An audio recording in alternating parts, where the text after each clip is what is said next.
Hi friends, welcome to learning academy Kannada YouTube channel. ಮೊದಲ ಬಾರಿ ನಮ್ಮದು ಯೂಟ್ಯೂಬ್ ಚಾನಲ್ ನೋಡ್ತಾ ಇರ್ತೀವಿ. ಇಲ್ಲಿವರೆಗೂ ಸಬ್ಸ್ಕ್ರೈಬ್ ಮಾಡದಿದ್ದರೆ ಸಬ್ಸ್ಕ್ರೈಬ್ ಮಾಡಿ ಮತ್ತು ಸಪೋರ್ಟ್ ಮಾಡಿ ಅಂತ ಹೇಳ್ತಾ ಇವತ್ತಿನ ಒಂದು ವಿಡಿಯೋ ಬಂದುಬಿಟ್ಟು KPSC PDO HK ಮತ್ತು NHK ನೇಮಕಾತಿ 2024 ಇದರ ಸಂಬಂಧಿಸಿರುವಂತಹ ಒಂದು ಡಿಸ್ಕಷನ್ ಈ ಒಂದು ವಿಡಿಯೋದಲ್ಲಿ ನಾವು ಮಾಡ್ತಾ ಹೋಗ್ತೇವೆ ಸ್ನೇಹಿತರೆ. ಅದಕ್ಕಿಂತ ಮುಂಚಿತವಾಗಿ ನೀವೇನಾದರೂ ಸಹ ನಮ್ಮ ಚಾನಲ್ನ ಮೆಂಬರ್ಶಿಪ್ನ ತೆಗೆದುಕೊಳ್ಳೋದಿದ್ದಲ್ಲಿ ಸಬ್ಸ್ಕ್ರೈಬ್ ಬಟನ್ ಕಾಣುತ್ತಿರುವಂತಹ ಜಾಯಿನ್ ಬಟನ್ ಕಾಣುತ್ತೆ, ಅಲ್ಲಿ ಕ್ಲಿಕ್ ಮಾಡಿ ಕೇವಲ 29 ರೂಪಾಯಿಯಲ್ಲಿ ನನ್ನ ಬಳಗ ಎನ್ನುವಂತಹ ಮೆಂಬರ್ಶಿಪ್ಪನ್ನು ತೆಗೆದುಕೊಂಡು ಸಪೋರ್ಟ್ ಮಾಡಿ ಅಂತ ಹೇಳ್ತಾ, ಅದೇ ರೀತಿಯಾಗಿ ಪ್ರತಿಯೊಬ್ಬರು ಲೈಕ್ ಮಾಡಿದಂಥವರು ಹೈಪನ್ನು ಮಾಡಿ, ನಿಮಗೆ ಲೈಕ್ ಮಾಡಿದ ನಂತರ ಕಾಮೆಂಟ್ ಬಾಕ್ಸಲ್ಲಿ ಹೈಪ್ ಎಂಬ ಆಪ್ಷನ್ ತೋರಿಸುತ್ತೆ, ಅಲ್ಲಿ ಪ್ರತಿಯೊಬ್ಬರು ಕ್ಲಿಕ್ ಮಾಡಿ ನಮ್ಮನ್ನು ಸಪೋರ್ಟ್ ಮಾಡಿ. ಇಲ್ಲಿ ನೀವು ನೋಡ್ತಾ ಇರ್ಬೋದು ಸ್ನೇಹಿತರೆ, ಈಗಾಗಲೇ PDO PDO HK 1:3 ರಿಸಲ್ಟನ್ನು ಈಗಾಗಲೇ ಬಿಡುಗಡೆ ಮಾಡಿದ್ದಾರೆ. ಅದು ಬಿಡುಗಡೆ ಮಾಡಿರುವಂಥದ್ದು ಆಗಸ್ಟ್ 7ನೇ ತಾರೀಕು ನಿಮಗೆ 1:3 ರಿಸಲ್ಟ್ ಬಂದಿದೆ. ಒಟ್ಟಾರೆ ಹುದ್ದೆಗಳು ಬಂದುಬಿಟ್ಟು 97 ಹುದ್ದೆಗಳು. ಈ 97 ಹುದ್ದೆಗಳಲ್ಲಿ ನಿಮಗೆ 284 ಜನ ಅಭ್ಯರ್ಥಿಗಳ ಒಂದು ಲೀಸ್ಟನ್ನು ಬಿಡುಗಡೆ ಮಾಡಿದ್ದಾರೆ. ಅಲ್ಲಿ ನಿಮಗೆ ಕಟ್ ಆಫ್ ಅಂಕಗಳು ಕಾಣಲ್ಲ.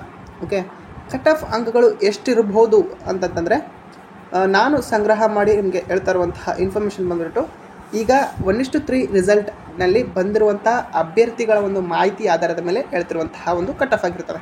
ಹಾಗಾಗಿ ಇದು ಯಾವುದೇ ಕಾರಣಕ್ಕೂ ಸುಳ್ಳು ಮಾಹಿತಿ ಅಲ್ಲ. ಎಷ್ಟು ನಿಂತಿದೆ ಕಟ್ ಆಫ್ ಅಂತ ನೋಡೋದಾದರೆ, ಓವರಾಲಾಗಿ ಇಲ್ಲಿ ಸೆಲೆಕ್ಟ್ ಆದಂಥವರು 113ರಿಂದ 140 145 ವರೆಗೂ ಇರುವಂತಹ ಅಭ್ಯರ್ಥಿಗಳು ಇಲ್ಲಿ ಆಯ್ಕೆಯಾಗಿದ್ದಾರೆ. 113 14ರಿಂದ ಹಿಡಿದು 130 ಅಥವಾ 140 ಬಂದಿರುವಂತಹ ಅಭ್ಯರ್ಥಿಗಳು ಆಯ್ಕೆಯಾಗಿದ್ದಾರೆ. ಇಲ್ಲಿ ಬಂದುಬಿಟ್ಟು ಇದು ಆಯಾ ಒಂದು ನಿಗಮಗಳಿಗೆ ಆಯಾ ಒಂದು ಕೆಟಗರಿಗೆ ಅನುಗುಣವಾಗಿ ಕಟ್ ಆಫು ಇರ್ತದೆ ಸ್ನೇಹಿತರೆ.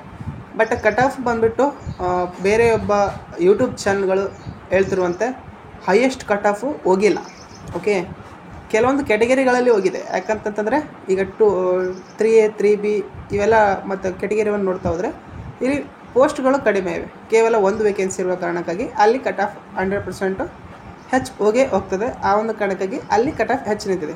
ಉಳಿದಂಥ ಎಲ್ಲ ಕೆಟಗರಿಗಳಲ್ಲಿ 113 114 115 116 117 ಈ ರೀತಿಯಾದಂಥ ಕಟ್ ಆಫ್ ಇರುವಂಥದ್ದು. ಓಕೆ, ಪ್ರತಿಯೊಬ್ಬರು ಸಹ ಸೆಲೆಕ್ಟ್ ಆದಂಥ ಅಭ್ಯರ್ಥಿಗಳು ಅಷ್ಟೇ ಅಂಕ ಇದ್ದವರು ಸೆಲೆಕ್ಟ್ ಆಗಿದ್ದಾರೆ. ಫೈನಲ್ ಕಟ್ ಆಫ್ ಸಹ ಹೆಚ್ಚು ಹೋಗೋದಿಲ್ಲ ಸ್ನೇಹಿತರೆ. ನೀವು ನೋಡ್ಬೋದು, ಫೈನಲ್ ಕಟ್ ಆಫ್ ಬಿಟ್ಟ ನಂತರವೂ ಸಹ ನಿಮಗೆ ತಿಳಿತಾ ಹೋಗ್ತದೆ. ಹಾಗಾಗಿ ಕಟ್ ಆಫ್ ಈ ಬಾರಿಯ ಕಟ್ ಆಫು ಫುಲ್ ಹೈ ಅಂತೂ ಹೋಗಿಲ್ಲ. ಓಕೆ, ಇದು ಈ ಒಂದು ಮಾಹಿತಿ ಆಗಿರ್ತದೆ. ನೆಕ್ಸ್ಟ್ PDO NHK 1:3 ರಿಸಲ್ಟ್ ಯಾವಾಗ ಬರ್ಬೋದು ಅಂತಂದರೆ, ಈ ಒಂದು PDO NHK ಒಂದು ಅನುಮೋದನೆಯನ್ನೇ ಅವರು ಇನ್ನೂ ಸಲ್ಲಿಸಿಲ್ಲ. ಆ ಒಂದು ಕಾರಣಕ್ಕಾಗಿ ಅದು ಇನ್ನೂ 2ರಿಂದ 3 ತಿಂಗಳು ಸ್ವಲ್ಪ ಡಿಲೇ ಆಗ್ತದೆ. 2ರಿಂದ 3 ತಿಂಗಳ ಆದ ನಂತರ ಅದರ ಒಂದು ರಿಸಲ್ಟು ಸಹ ಬರ್ತದೆ ಸ್ನೇಹಿತರೆ. ಈಗ ನೆಕ್ಸ್ಟು 1:3 ಏನು HK ಬಿಟ್ಟಿದ್ದಾರೆ ಅವರಿಗೆ DV ಒಂದು ಲೆಟರ್ಗಳನ್ನು ಪ್ರತಿಯೊಬ್ಬ ಆಯ್ಕೆಯಾದಂತಹ ಅಭ್ಯರ್ಥಿಗಳಿಗೆ ಪೋಸ್ಟ್ ಮೂಲಕ ಕಳಿಸ್ತಾರೆ. ಅದರಲ್ಲಿ ನಿಮ್ಮ ಒಂದು ಡಾಕ್ಯುಮೆಂಟ್ಸ್ ಯಾವ್ಯಾವ ತೆಗೆದುಕೊಂಡೋಗ್ಬೇಕಂತ ರೆಡಿ ಮಾಡಿಕೊಂಡು ಪ್ರತಿಯೊಬ್ಬರು ಸಹ ತೆಗೆದುಕೊಂಡೋಗಿ ಆಯ್ಕೆಯಾದಂತಹ ಪ್ರತಿಯೊಬ್ಬರಿಗೂ ಸಹ ಅಭಿನಂದನೆಗಳು. ಇಲ್ಲಿ ನಿಮಗೆ ಕಟ್ ಆಫ್ ಬಗ್ಗೆ ಮಾಹಿತಿ ಆಗಿತ್ತು ಸ್ನೇಹಿತರೆ. ಕಟ್ ಆಫು ಬೇಕಿದ್ದರೆ ಸೆಲೆಕ್ಟ್ ಆದಂತಹ ಅಭ್ಯರ್ಥಿಗಳು ಸಹ ನೀವು ಕೇಳಿ, ಅಷ್ಟೊಂದು ಹೈ ಕಟ್ ಆಫ್ ಅಂತೂ ಹೋಗಿಲ್ಲ. ನಿಮಗೆ ಎಲ್ಲರೂ ಹೈ ಕಟ್ ಆಫ್ ಹೋಗಿದೆ ಅಂತಿದ್ದಾರೆ, ಬಟ್ ಅಷ್ಟೊಂದು ಹೈ ಕಟ್ ಆಫು ಹೋಗಿಲ್ಲ ಈ ಒಂದು PDO HK 1:3 ರಿಸಲ್ಟಲ್ಲಿ ಅಂತ ಹೇಳ್ತಾ, ಇದು ಇವತ್ತಿನ ವಿಡಿಯೋ ಆಗಿತ್ತು. ವಿಡಿಯೋ ಇಷ್ಟ ಆದರೆ ಲೈಕ್ ಮಾಡಿ, ಶೇರ್ ಮಾಡಿ, ಮುಂದೆ ತಪ್ಪದೆ ಸಬ್ಸ್ಕ್ರೈಬ್ ಮಾಡಿ ಅಂತ ಹೇಳ್ತಾ ವಿಡಿಯೋ ಇಷ್ಟಕ್ಕಾಗಿ ಧನ್ಯವಾದ. Thanks for watching.